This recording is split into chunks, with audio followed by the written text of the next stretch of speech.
हरिः ओम श्री गुरुभ्यो नमः। हरिः ओम भवानी शंकरौ वंदे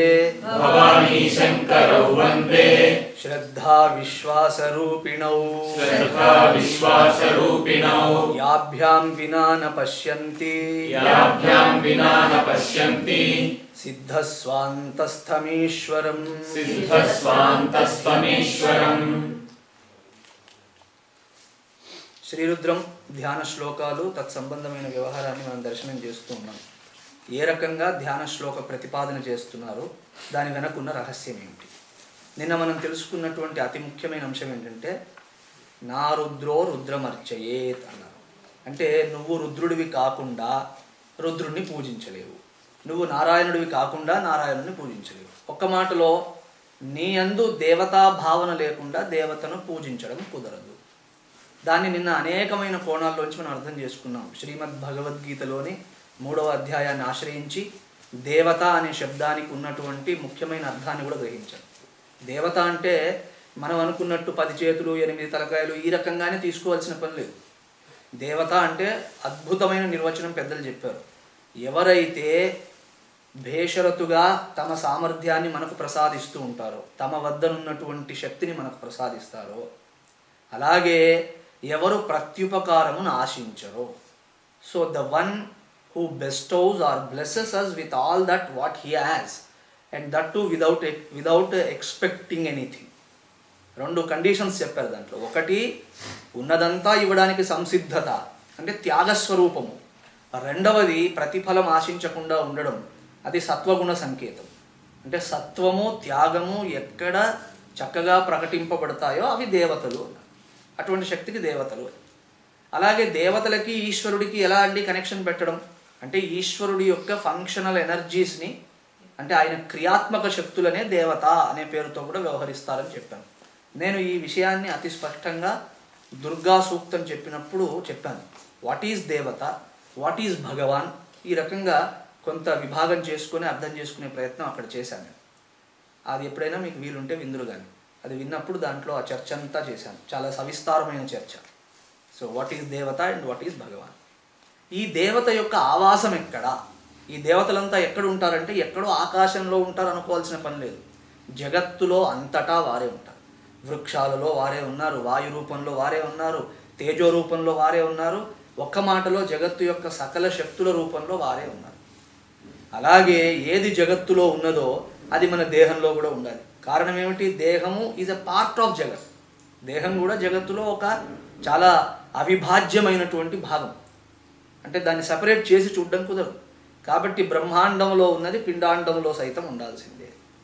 మరి ఆ దేవతాశక్తులు ఈ దేహంలో ఎక్కడున్నారంటే కన్నులు, చెవులు, నాసిక, ఈ రకంగా సకల ఇంద్రియ సముదాయం అంతా పనిచేయడానికి కావలసినటువంటి విధానాన్ని సమకూరుస్తూ, కావలసినటువంటి శక్తిని ప్రసాదిస్తూ దేవతలే దేహం యందు నివసిస్తూ ఉన్నారు.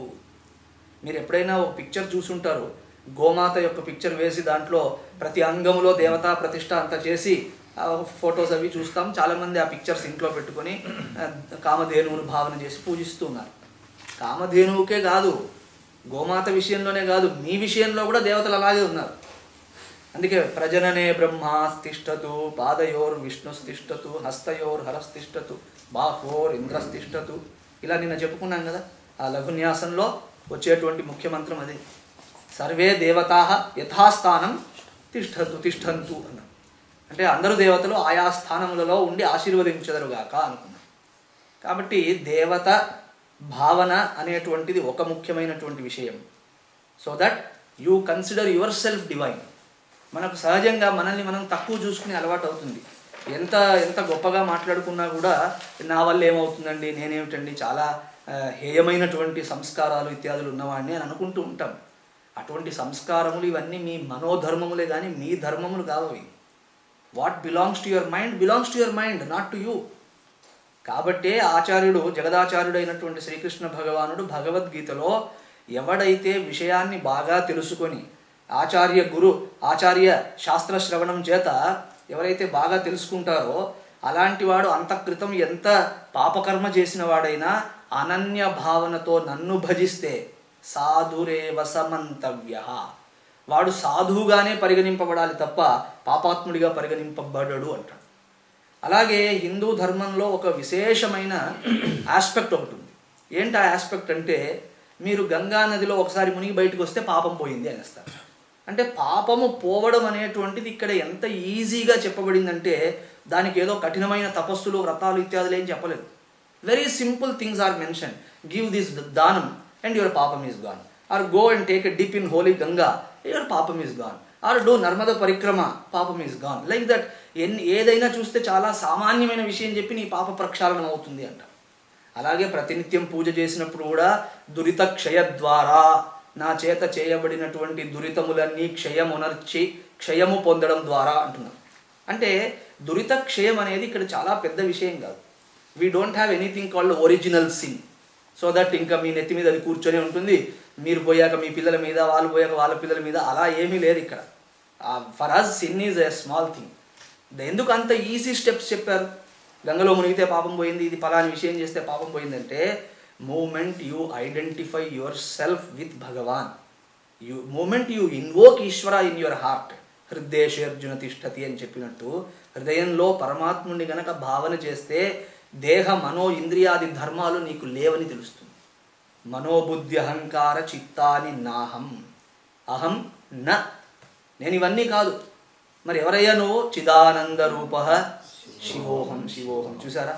కాబట్టి మన గురించి మనం ఎంత తక్కువ అనుకున్నా, వాటిని ఎంతో సవరించాలని ప్రయత్నం చేస్తూ మాటి మాటికి ఓడిపోతున్నాం అనుకున్నా, అవి దేహ మనోధర్మాలే తప్ప మీ ధర్మాలేమి కాదు. మరి నా గురించి నేను ఎలాంటి ఆలోచన కలిగి ఉండాలి? నా గురించి నేను ఎప్పుడు ఆలోచన చేసినా ఈ సామాన్యమైన సంసారిని అని ఆలోచన చేయకూడదు. నేను ఈశ్వరుడి భక్తుడిని అని ఆలోచన చేయాలి. ఇన్ఫ్యాక్ట్ మన గురించి మనం ఆలోచిస్తే చిదానంద రూప శివోహం శివోహమే అనాలి. కానీ అంత స్థాయికి వెళ్ళలేం కదా ఉన్నట్టుండి. కాబట్టి మొట్టమొదట భావన ఏం చేయాలి? I belong to Bhagwan, not to the world. నేను ప్రపంచానికి చెందినవాడిని కాదు, ప్రపంచంతో వ్యవహారం చేస్తాను, but I belong to Ishwara. ఇప్పుడు మీరంతా, మీలో కొంతమంది అమెరికాలో ఎప్పటి నుంచి స్థిరపడ్డారో తెలియదు. మా శంకర్రావు గారు ఉన్నారు, ఎప్పటి నుంచో ఇక్కడే ఉండుంటారు. మీరు ఇక్కడ ఉన్న వాళ్ళు దాదాపు 15 ఏళ్ళ నుంచి ఇక్కడే ఉన్నారు. మీకు అమెరికన్ పాస్పోర్ట్ కూడా వచ్చి ఉంటుంది. Though your life is very much rooted here. మీది ఏ ఊరు అంటే మాత్రం మాది అమెరికా అని చెప్తారా? చెప్పరు. ఏమంటారు? ఎక్కడో ఆంధ్రప్రదేశ్లో పల్లెల్లో పేర్లు చెప్తారు. అంటే వ్యవహారం అమెరికాలో సాగుతోంది, డాలర్లు తెచ్చుకుంటున్నారు, బాగానే సుఖంగా ఉంటున్నారు. కానీ మీ ఊరేది అనగానే మాత్రం ఐ బిలాంగ్ టు నెల్లూరు అంటారు. అర్థమైందా? So what ever, Nellore is example. Okay, అందరూ నెల్లూరుకి చెందక్కర్లేదు. మీది ఏ ఊరు అయితే ఆ ఊరు. శుభం భూయాతి.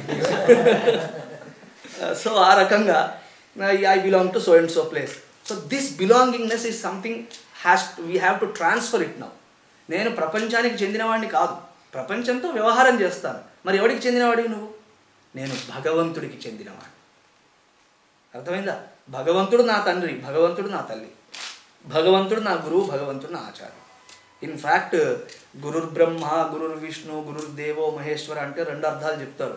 ఒకటి, look upon your guru as Brahma Vishnu Maheshwara అని. రెండవది, Brahma is your guru, Vishnu is your guru, Shiva is your guru, one word Paramatma is your guru అని కూడా 2వ అన్వయాన్ని పెద్దలు తెలియజేస్తూ ఉంటారు. So always feel I belong to భగవాన్.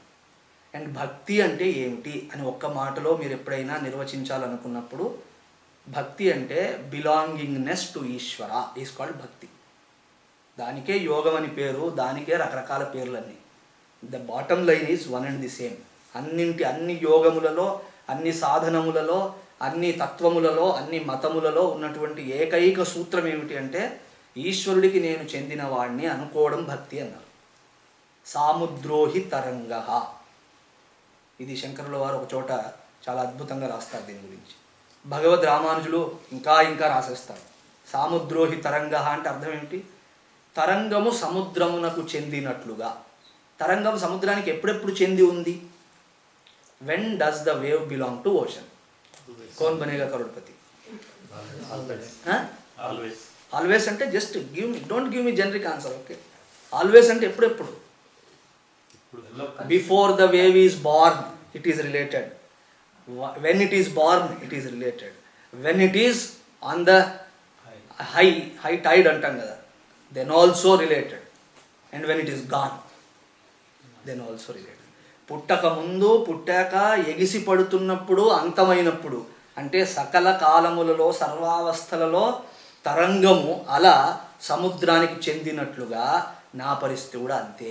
ఈశ్వరుడు అనే మహాసముద్రంలో ఒక అలలాగా లేస్తాను ఉవ్వెత్తున. అలా పైకి లేచినప్పుడు అనుకుంటాను ఐఎమ్ సంబడి అని. మనం సంబడి అని అనుకునే లోపే మనం పతనం కూడా అయిపోతుంది, మళ్ళీ అక్కడే కలుస్తాం. So moment you recognise this background, sense of belongingness comes, that is called bhakti. అలా సెన్స్ ఆఫ్ బిలాంగింగ్నెస్ ఎంతెంత తెస్తామో మనస్సు దైవ సంబంధం అయిపోతుంది, ఈశ్వరీయం అవుతుంది.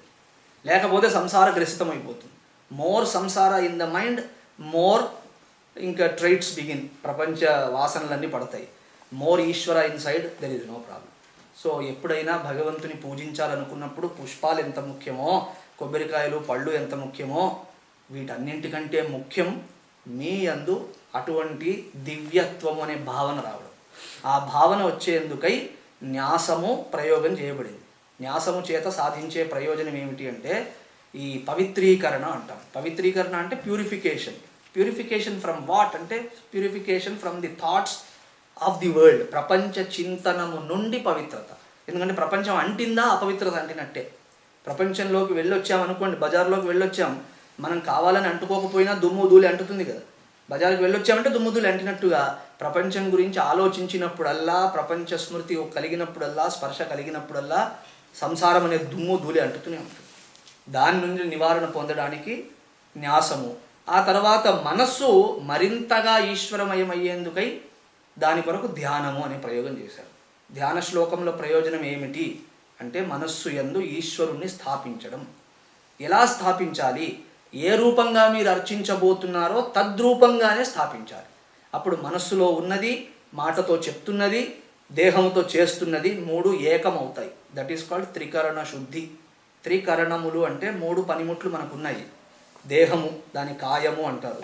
తర్వాత వాక్కు, ఆ తర్వాత మనస్సు. కాయ వాంగ్ మనస్ అని దానికి పేరు. మనోవాక్కాయములు అని కూడా అంటారు.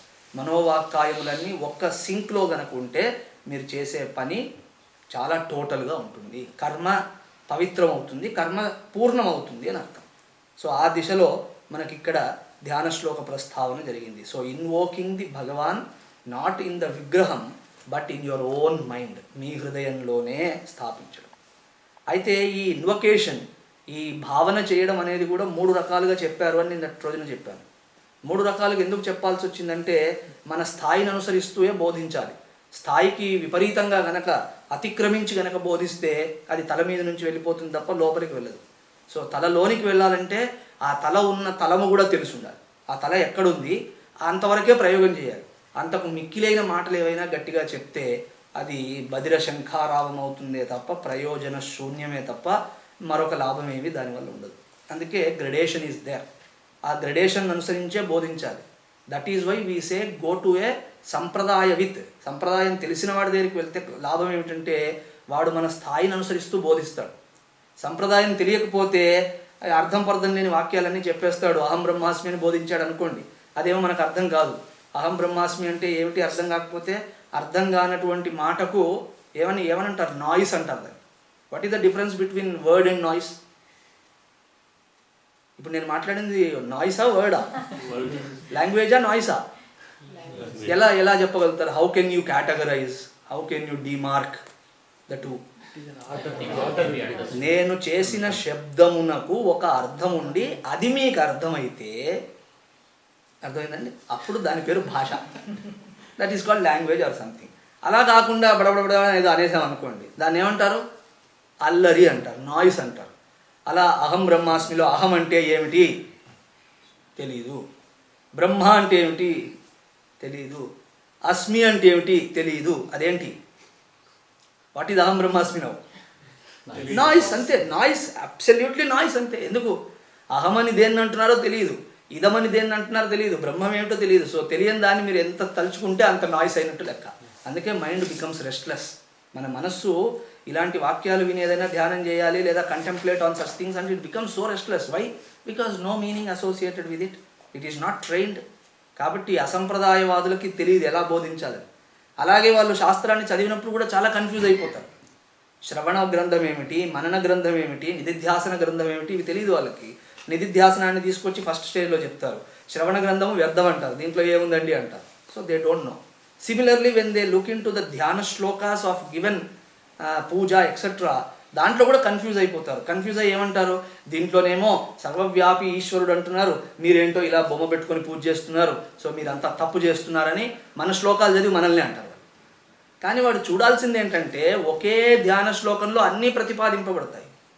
ఒక్కొక్కటి అర్హతను బట్టి వాడికి దాని యందు ఆసక్తి ఉంటుంది కాబట్టి అది ప్రిస్క్రైబ్ చేయబడుతుంది. అందులో 3 స్థాయిలు చెప్పబడతాయి ధ్యానంలో. ఒకటి ఏకరూపము, రెండవది అనేక రూపము లేదా విశ్వరూపము, మూడవది అరూపము లేదా నిర్గుణము. ఇలా పేర్లు పెట్టబడ్డాయి. ఏకరూపము అంటే పర్సనల్ గాడ్. విశ్వరూపము అంటే అర్థం ఏమిటి? విశ్వం అంటే అనేక రూప సమూహం అని. అనేక రూప సమూహమే విశ్వం. When you behold the cosmos around you, it is nothing but names and forms. So many names and forms. మీరు పేరు పెట్టకపోయి ఉండవచ్చు, కానీ దానికి బోల్డ్ అన్ని ఆకృతులు అన్నీ ఉంటాయి. ఆకృతులన్నీ విశ్వం ఏవ యస్య రూపం. ఎవరి రూపం విశ్వమే ఎవరికి రూపమై ఉన్నదో విశ్వరూపుడు అంటారు. శ్రీమద్ భగవద్గీత విశ్వరూప సందర్శన యోగం అయితేనేమి, ఆ తర్వాత అనేకమైన స్తోత్రాల్లో అలాంటి ప్రతిపాదన జరిగింది. సో విశ్వమేవ యస్య రూపం, ఎవరికి విశ్వమే రూపమై ఉన్నదో.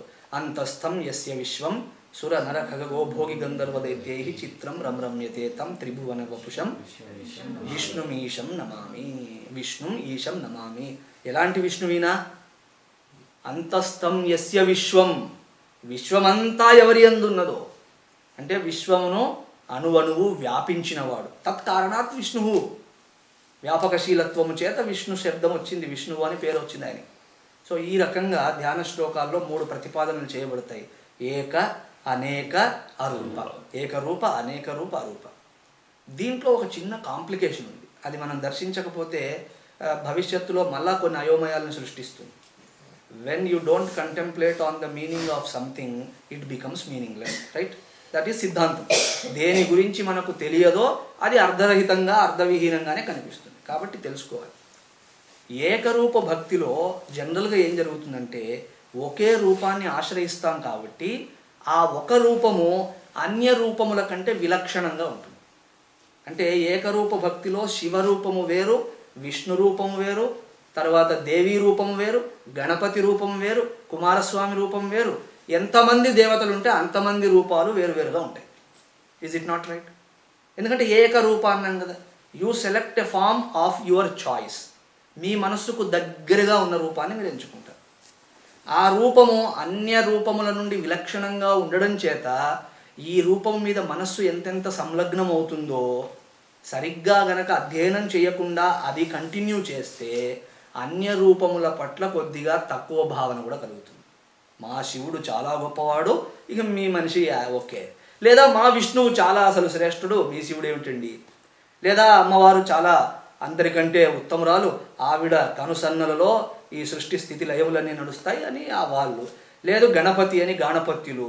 లేదా సౌరము, సూర్యభగవానుడే సర్వమని సూర్యోపనిషత్తుని ఆధారం తీసుకొని ఈ సౌర మతాన్ని ఆశ్రయించేవారు. ఈ రకంగా రకరకాల వారు వారి వారి దేవతాధిక్యతను ప్రకటించడంలో సంలగ్నం అవ్వడం, ఆ తర్వాత అన్య దేవతలను కించపరచరు కానీ కొద్దిగా తక్కువ చూస్తారు.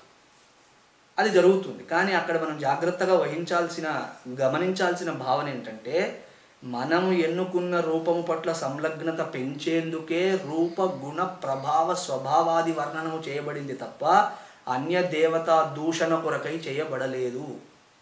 అర్థమైందా? మన మనస్సు ఏకరూపంలో నిలబడాలి కాబట్టి your mind to come and contemplate, your mind to settle down there, they have glorified it so much. కారణం మన మనస్సు అక్కడ ఉండాలని. మనస్సుకున్న లక్షణం ఏంటంటే వైభవోపేతంగా దేన్ని వర్ణించి దానికి వినిపించినా అప్రయత్నంగా అక్కడ కాసేపు కూర్చుంటుంది. That is how mind is. మనస్సు దేనికి విలువను ప్రతిపాదన చేస్తుందో, విలువ గ్రహిస్తుందో అని నేనేమన్నాను. ఎందుకంటే మనస్సుకు అంత స్థాయి ఏమీ లేదు. సో మనస్సు చాలాసార్లు విలువ గ్రహించదు, విలువను సూపర్ ఇంపోజ్ చేస్తుంది. ఆ సూపర్ ఇంపోజ్ చేసినప్పుడు దాని విలువను బాగా నింపుకొని ధ్యానిస్తూ అక్కడ ఎక్కువసేపు ఉంటుంది. మన మనస్సు మనం అనుకున్న దేవత పట్ల సంలగ్నం అయ్యేందుకు గాను వైభవాన్ని చాలా గొప్పగా గానం చేస్తారు. That is how it is to be done. అందులో ఒక పొరపాటు మనం ఏం చేస్తామంటే, ఓహో మా దేవత గురించి ఇంతగా గానం చేశారు, తదనంతర దేవతలంతా ఈయన తర్వాతే అన్నట్టుగా పెట్టుకుంటాం. శైవ పురాణాల్లో శివ ప్రధానత్వం ఉంటుంది కాబట్టి శైవ భక్తులను ఉద్దేశించి శివుడిని పరమదైవతంగా ప్రతిపాదన చేస్తారు. వైష్ణవ పురాణానికి వెళ్తే విష్ణు భక్తులను ఉద్దేశించి వారి మనస్సును తద్రూపంలో సంలగ్నపరిచేందుకు గాను అక్కడ విష్ణు వైభవ గానం చేయబడుతుంది. అలాగే అన్య పురాణములలో ఆయా దేవతల యందు మనస్సు సంలగ్నమయ్యేందుకు గాను ఆయా దేవతల యొక్క వైభవం గానం చేయబడుతుంది. So because the personal form is always an exclusive form, we tend to develop a kind of this kind of vision which is not good. మనం తీసుకోవాల్సింది ఏంటంటే, నా మనస్సుకి ఇది బాగుంది కాబట్టి దీని యందు నేను సమర్పణ అయ్యేందుకు గాను ఈ రూపాన్ని ఆశ్రయించాను. మరి మిగతా రూపాలు అన్నీ ఒక్కడి రూపాలే. అర్థమవుతుందండి? అన్ని రూపాలు ఒకటే. సర్వజీవ నమస్కార కేశవం ప్రతిగచ్చతి అన్నాం. జీవులకు నమస్కరిస్తేనే కేశవుడికి వెళ్తుందన్నామే, అలాంటిది దేవతామూర్తులకు నమస్కరిస్తే అది ఇంకెక్కడికో వెళ్తుందా? కాబట్టి భేదము దర్శించకూడదు. మనకు నచ్చిన రూపాన్ని ఎంచుకున్నాం అంతవరకే.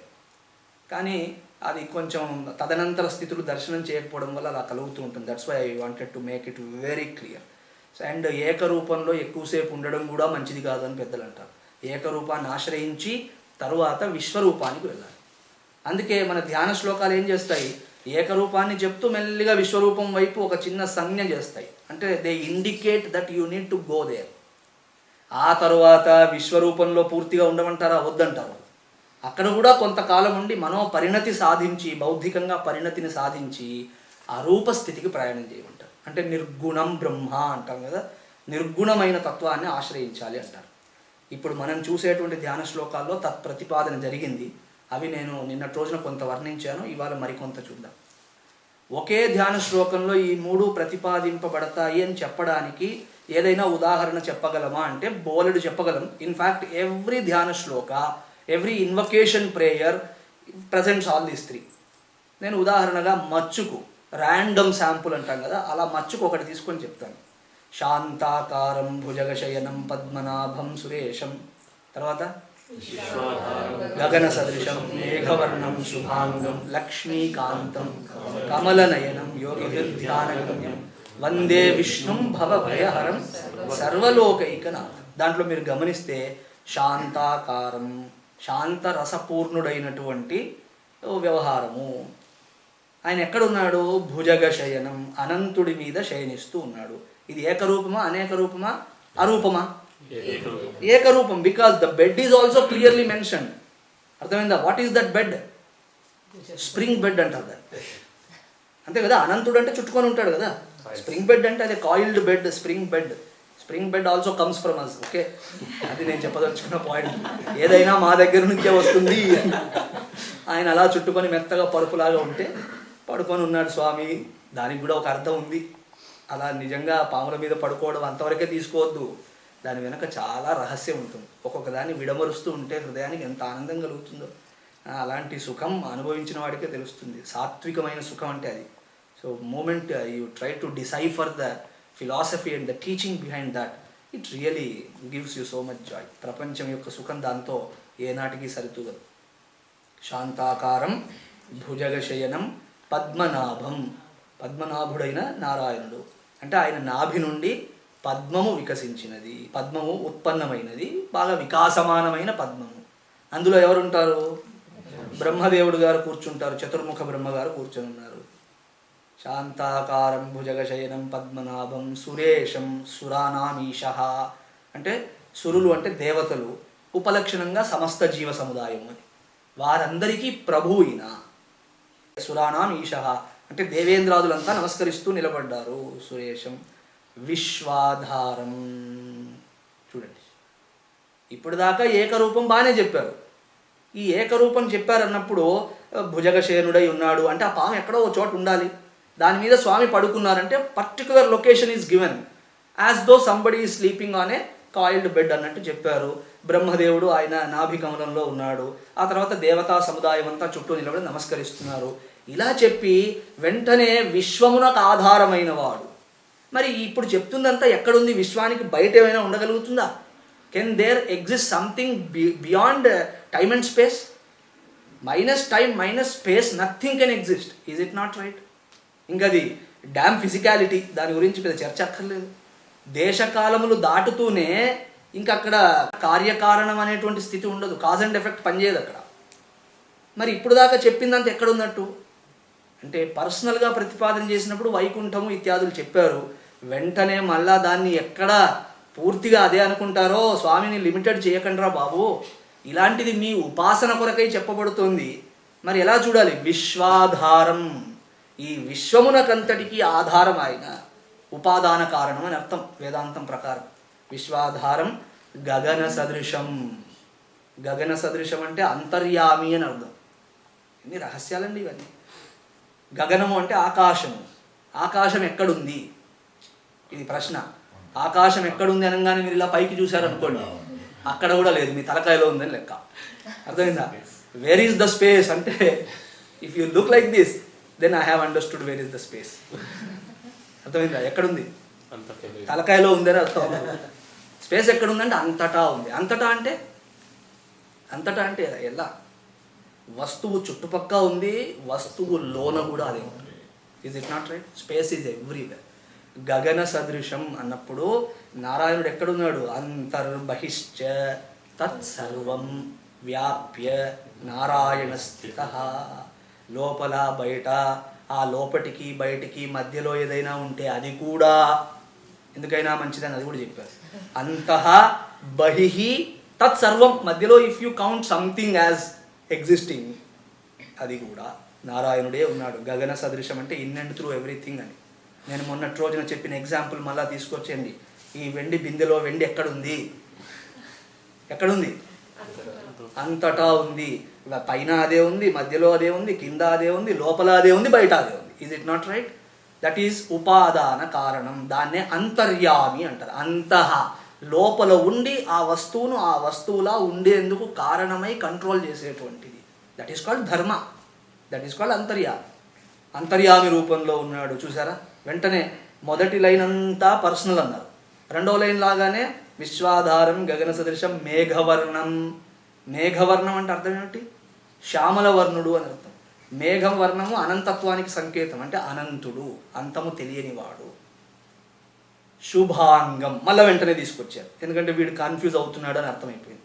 ఇప్పుడు దాకా ఏదో నారాయణుడు అన్నారు, మళ్ళా విశ్వాధారం గగన సదృశం, my God I cannot understand అని మీరు అనుకునే లోపు శుభాంగం, శుభలక్షణములతో కూడిన అంగము కలిగిన వాడు. దేహం అంతా ఎలా ఉందంటే పర్ఫెక్ట్ మెజర్మెంట్స్ ఉన్నాయి ఆయన దేహానికి, శుభలక్షణములు ఉన్నాయి. శుభాంగం లక్ష్మీకాంతం, లక్ష్మీదేవి యొక్క పతి, అంటే లక్ష్మీదేవి ఎవరి పాదములను ఆశ్రయించి ఉన్నదో. కమల నయనం, ఎవరి నేత్రములు కమల సదృశములై ఉన్నాయో, అంటే బాగా విచ్చుకున్నటువంటి తామర పువ్వు రెక్కలు ఎంత అందంగా తీర్చిదిద్దినట్టు ఉంటాయో అంత దివ్యమైన నేత్రాలు కలిగిన స్వామి కమల నయనం. యోగి హృద్ధ్యానగమ్యం. ఇలాంటి స్వామిని ఎక్కడ చూడొచ్చండి? వైకుంఠం అడ్రస్ ఏదైనా చెప్తారా? So that some day I can go there and behold this beauty. అంటే యోగి, మీరు యోగి అవ్వాలి మొదలు. ఆయన ఎక్కడ చూస్తారు? యోగి అయితే వైకుంఠానికి వెళ్తానా? వెళ్ళేదేమీ లేదు. హృద్ధ్యానగమ్యం, మీ హృదయంలో ఆయన స్ఫురిస్తాడు తప్ప బయట ఎక్కడో ఉంటాడని అనుకోకూడదు. యోగి హృద్ధ్యానగమ్యం. వందే విష్ణుం. విష్ణుం అంటే వ్యాపకశీలం, సర్వం వేవేష్టి ఇది విష్ణువు అంటారు. అంతటినీ వ్యాపించిన వాడు. పురుష సూక్తంలో దాని వర్ణనే జరుగుతుంది. అంతా వ్యాపించినటువంటి వాడు విష్ణువు. అలాంటి విష్ణువుకి వందే వందే విష్ణుం. అండ్ వాట్ హీ డస్, ఏమిస్తాడు ఆయన? డబ్బులు అవి ఏమైనా ఇస్తుంటాడా? భవభయహరం, సంసారం అనే భయ నివారణము చేసేవాడు. వందే విష్ణుం భవభయహరం సర్వలోక ఏకనాథం. అన్ని లోకములకు ఒకే ప్రభువు అంటే అర్థం ఏంటి? హీ ఈజ్ ది అధిష్టాన చైతన్యం అని అర్థం. అధిష్టాన చైతన్యం అంటూనే నిర్గుణం, విశ్వాధారము గగన సదృశము అంటూనే సర్వవ్యాపి అయినటువంటి విశ్వరూపం. భుజగశయనం పద్మనాభం అనగానే పర్సనల్ ఫామ్. చూసారా? దీంట్లో మన స్థాయి ఏది ఉంటే అక్కడి నుంచి మన యాత్ర కొనసాగుతుంది. దట్ ఈజ్ హౌ ద పరిస్థితి. ఆ రకంగానే చెప్పబడినటువంటి స్వరూపం ఇక్కడ. అండ్ ఒక్కొక్క స్థాయిలో ఒక్కొక్క జ్ఞానం కలుగుతూ ఉంటుంది. ఏకరూపుడిగా చూసినప్పుడు మన యందు బలహీనతలు పోతాయి, అలాగే మన యందు విశ్వాసం కలుగుతుంది. మనకేంటంటే కాన్ఫిడెన్స్ అనేది ఉండదు, తొందరగా కాన్ఫిడెన్స్ పోతూ ఉంటుంది. I want to do something, but 4 రోజులు ముందుకు వెళ్ళంగానే 5వ రోజుకి నేనేం చేయలేనండి. This is a great problem. Even our youngsters have this problem a lot nowadays because they don't have the categorical buddhi. చాలా త్వరగా విశ్వాసాన్ని పోగొట్టుకుంటారు, వాళ్ళ దృష్టిలో వాళ్ళే ఏమంటారు ఈ కాన్ఫిడెన్స్ దెబ్బ తీసుకుంటారు. ఏకరూపంగా భగవంతుని ఆరాధించడం వల్ల, ఆయన ఉన్నాడు, నన్ను రక్షిస్తాడు, నా వెనకే ఉన్నాడు, ఇలాంటి భావనలు చేయడం వల్ల, భక్తి వల్ల ఆత్మవిశ్వాసం కలుగుతుంది.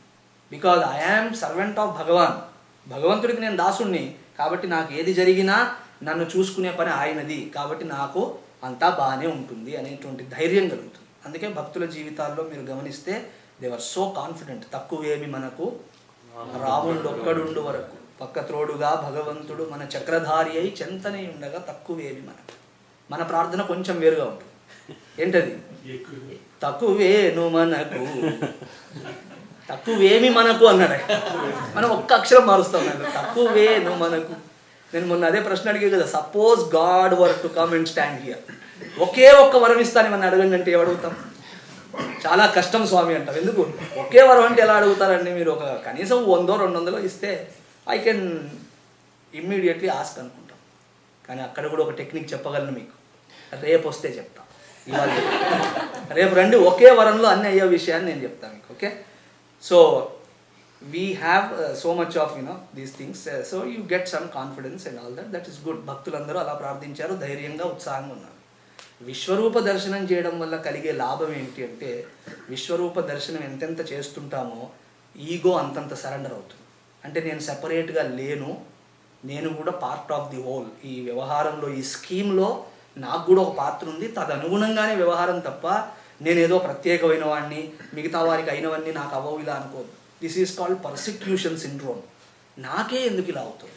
నీకే ఏం అవ్వలేదు, బోల్డ్ మందికి అయ్యింది, ఇప్పుడు కొత్తగా ఏం అవ్వట్లేదు సృష్టిలో. నువ్వేమి, you are not a new beginning. Okay, in fact there is no beginning అంటాం మేము.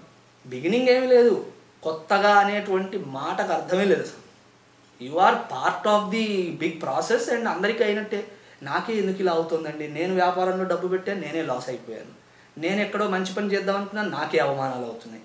అయ్యా, మహాత్ములు బాధపడాల్సి వచ్చింది. ఇన్ఫ్యాక్ట్ వారి బాధల్ని మీరు చదివితే మీరు చాలా బాగున్నారు. హరిశ్చంద్రుడి ముందు మీ జీవితాన్ని మీరు ఒకసారి పెట్టి పోల్చుకొని మీరు అప్పుడు కంప్లైంట్ చేయండి నాకు కష్టాలు ఉన్నాయని. చేయగలరా? ఒక్క హరిశ్చంద్రుడి కథ చాలు.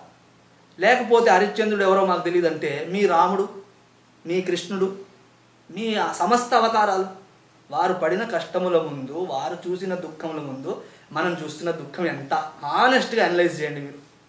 అందుకే దుఃఖం వచ్చినప్పుడు వేదాంతం చదవకూడదు, దుఃఖం వచ్చినప్పుడు పురాణం చదవాలి.